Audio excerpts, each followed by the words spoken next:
প্রিয় দর্শক, বাংলাদেশের মেয়ে মার্জিয়া জামান মিথিলা, সে মিস ইউনিভার্স প্রতিযোগিতায় এখন ভালো অবস্থানে আছে। আমরা তাকে ভোট করতে পারি, তাকে সহযোগিতা করতে পারি, তার সমালোচনাও যে ঠিক আছে, কিন্তু সমালোচনাটা যদি আমরা একটু রয়ে সই করি তাহলে ভালো। সেই প্রতিযোগিতায় গিয়েছে, প্রতিযোগিতার যে নিয়ম সেটি ফলো করছে, সেই নিয়ম সে মেনে চলছে, ঠিক আছে। আর দুজনকে দেখিয়ে বাংলাদেশে বেশ ট্রল হচ্ছে, এই দুজন খুব ভালো করেছে। না, এটা হচ্ছে প্রতিযোগিতার নিয়ম হচ্ছে বিকিনি পরতে হবে। সো বিকিনি পরবে, এরা বিকিনি পরবে, এটা কি করেছে, নিয়ম ব্রেক করেছে। আর আরেকটা বিষয় হচ্ছে, এরা কিন্তু মিস ইউনিভার্স প্রতিযোগিতা 1, 2, 3 নম্বরে নেই।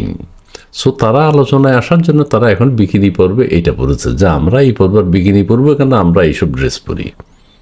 ওরা যদি 1, 2, 3-এর মধ্যে থাকতো তাহলে তারা বিকিনি রাউন্ডে বিকিনি পরবে, বিকিনিই পরতো। যাই হোক, আমরা আলোচনা সমালোচনা বাদ দিয়ে আমাদের মেয়েটাকে সহযোগিতা করি। ধন্যবাদ।